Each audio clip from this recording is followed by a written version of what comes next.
Hello folks, welcome to the channel. If you're facing dump file creation failed due to error during the dump creation process, then watch this video for the solutions. The first solution is to run a memory diagnostic scan. So for that we need to press the Windows and R button simultaneously to bring up the run dialog, and we need to run the command mdsched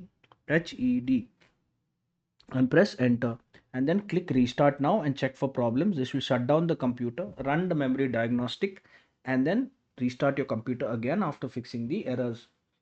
Other option is to run an SFC scan. So we will look for command prompt in the search bar, right click on it, run as administrator, and enter the command sfc space slash scannow and press enter, and we'll let the scan run and we'll restart the system.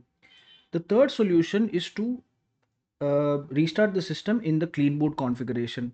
We do that by going to system configuration, click on the services button, and then before we proceed we need to click on hide all Microsoft services so that we do not disable any Microsoft service by mistake.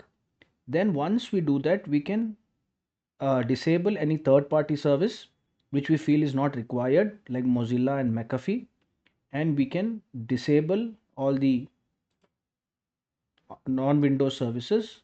Disable all, click on apply and OK, and we can click on restart, and you should no longer face this issue. But if you're still facing this issue, then it's most probably is because you have overclocked your computer.